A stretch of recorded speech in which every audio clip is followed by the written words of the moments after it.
Hai, Assalamualaikum warahmatullahi wabarakatuh. Salam sejahtera kepada puan yang mengajar kelas kami Retail Promotion, iaitu Puan Nurul Ashikin, dan rakan-rakan yang berada di kelas DRM 4B semuanya. Pada hari ini kumpulan kami akan membentangkan tajuk Publicity Tools. Jadi sebelum itu saya ingin memperkenalkan ahli kumpulan kami, iaitu terdiri daripada yang pertama adalah Mulhim, yang kedua adalah Faiz Amni iaitu saya, dan yang ketiga adalah Amirul Hakim, yang keempat adalah Raif Shah, dan yang terakhir sekali adalah Syamini. Jadi kami mendapat tajuk daripada pecahan daripada chapter 4. Ianya merupakan satu tajuk kecil dalam chapter 4, dan tajuk ini mempunyai pecahan-pecahannya juga. Dan ianya terbahagi kepada 4 poin, iaitu pecahan-pecahan yang saya sebutkan tadi. Yang pertama adalah news release, yang kedua adalah byline article, yang ketiga adalah press conference, dan yang terakhir adalah special events. So bagi poin yang pertama, news release, akan disampaikan oleh Mulhim, dan bagi poin yang kedua adalah byline article yang akan disampaikan oleh Amirul Hakim. Poin yang ketiga adalah press conference yang akan disampaikan oleh Raif, dan poin yang terakhir sekali adalah special events yang akan dibentangkan ataupun disampaikan oleh Syamini. Tanpa membuang masa lagi, mari kita saksikan pembentangan yang pertama. Poin yang pertama iaitu news release yang akan disampaikan oleh Mulhim.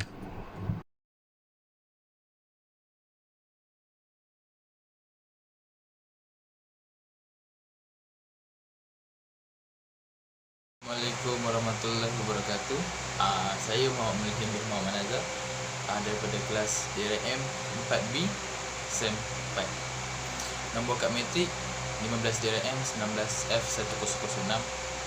Saya mengambil kos Diploma in Retailing Management. Hari ini saya akan membentangkan tajuk Publicity Tools yang untuk bahagian new release. Okey. New release adalah satu dokumen yang bertulis yang disiapkan untuk media dan juga disebut sebagai akhbar yang mengumumkan sesuatu yang patut diberitahu.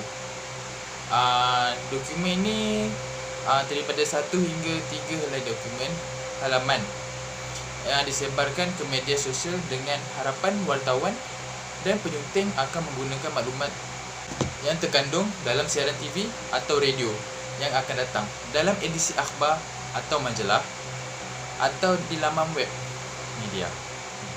Reason kenapa kita perlukan kaedah new release adalah kerana company announcement ia adalah penyusunan semula, pengembangan, penempatan semula lokasi baru, pengkongsian strategi, penyokong kewangan baru atau pelabur yang semuanya layak untuk mendapat siaran. Yang kedua adalah product announcement. Seperti produk baru, produk yang diperbaiki, produk jenama baru, kedai baru yang membawa produk tersebut dapat diumumkan melalui media sosial. Yang ketiga, initiative announcement. Seperti projek dalaman atau luaran baru yang memberikan kesan kepada komuniti syarikat sesuai untuk siaran sekitar, siaran akhbar. Yang terakhir adalah research result.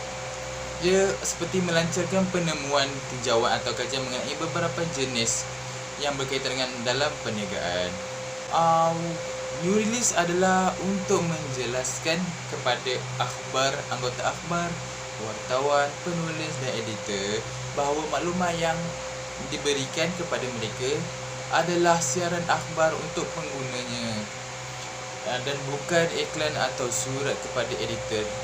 Dia perlu menghantar kepada akhbar di format pelepasan. Okey, kepada siapa kita perlu menghantar new release ni?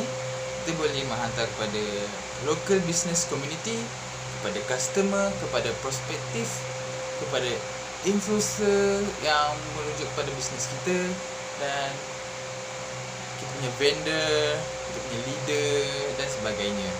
Akhir sekali, new release sangat penting untuk retail promotion kerana ia dapat menyebarkan berita tentang produk yang kita jual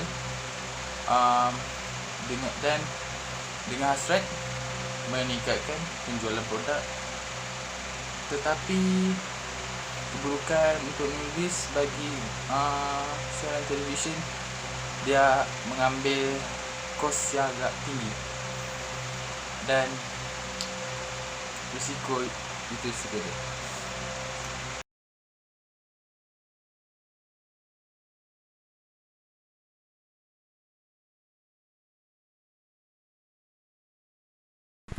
Assalamualaikum warahmatullahi wabarakatuh. Nama saya Muhammad Amirul Hakim bin Mahmud, nombor kad matrik 15 DRM 19 F1040.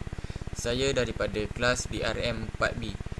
Okey, sekarang saya ingin terangkan mengenai retail promotion, iaitu byline article. Okey, yang pertama adalah come up with a catchy headline. Yang kedua adalah know the outlet. Yang ketiga adalah don't be too worldly. Yang terakhir adalah research what's been covered before. Okey, poin yang pertama adalah come up with a catchy headline.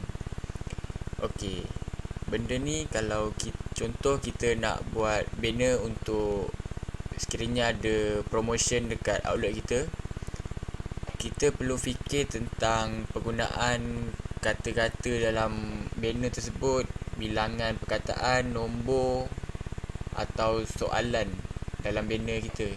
Kita mesti bagi banner tu nampak menarik dan kita kena bagi perkataan yang kita buat tu menarik minat pelanggan untuk datang ke outlet kita atau kedai kita. Okey, untuk poin yang nombor 2 adalah know the outlet. Know the outlet ni adalah kita patut tahu outlet kita ni macam mana.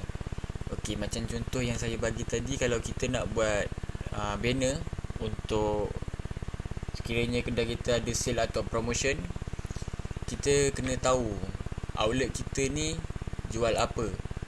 Kalau contoh jual kasut, kita kena tulis lah dekat banner tu yang kita ada buat promotion kasut.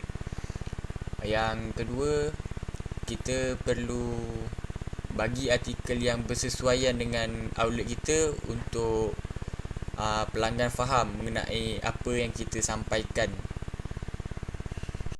Okey, untuk poin yang nombor 3 adalah don't be too wordy. Okey, ni kalau saya bagi contoh sama juga. Dalam banner kita tu, kita tak boleh tulis perkataan yang terlampau banyak disebabkan oleh statistik brain. Dia cakap manusia ni kalau ada macam banner ke apa, dia ada perhatian dekat benda tu hanya 8 saat. Okey, 8 saat ni lah masa untuk dia membaca dalam banner kita tu.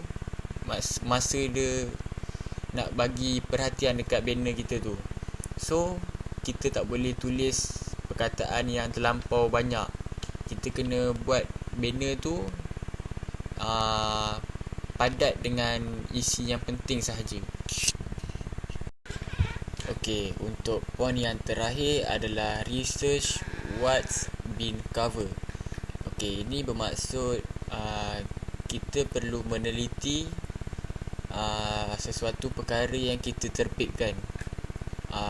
Seperti mana yang saya cakap, Contoh seperti membuat banner tu.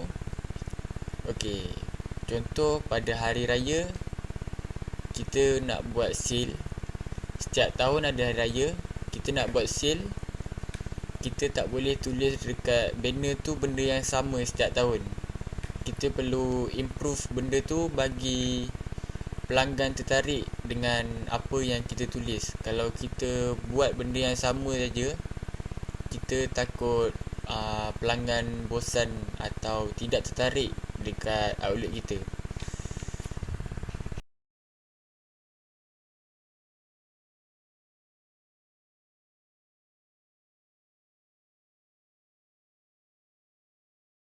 Assalamualaikum, selamat sejahtera. Nama saya Muhammad Raif Syah bin Muhammad Khan, nombor kami Malaysia 15 DRM 19F1004. Hari ini saya akan bercakap tentang press conference, iaitu sidang media. Apa itu sidang media? Sidang media ialah event organized to officially distribute information and answer question from the media. Sidang media ni adalah satu majlis yang memberi informasi dan jawapan kepada media. Sidang media juga untuk mengumumkan dan memberi respon kepada publik, isu-isu di publik, isu-isu orang awam. Dan sidang media korporat ialah untuk memberitahu pelantikan eksekutif company management, keuntungan company dan communication. Okey. Sidang media ialah majlis untuk memberi information dan soal menjawab di antara media dengan operator. This event are held to respond to positive and negative news for product launch. Okey. Majlis sidang media ini diadakan untuk merespon, bertindak balas bagi berita yang positif dan negatif untuk produk yang dilancarkan, atau untuk memberitahu kepada media dan pihak awam melalui informasi-informasi company. Setakat itu sahaja. Sekian, terima kasih.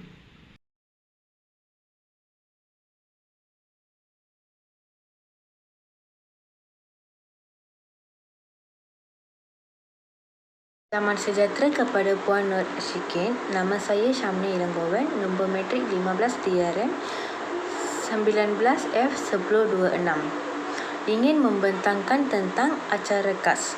Maksud acara KAS ialah sektor secara KAS industri secara amnya terdiri daripada acara swasta, acara sukan, acara awam dan pameran atau festival.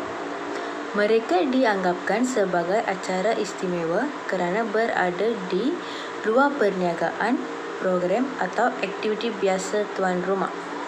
Acara-acara KAS umumnya berasaskan keramaan atau hiburan dan oleh itu bersifat sosial, bukan perniagaan.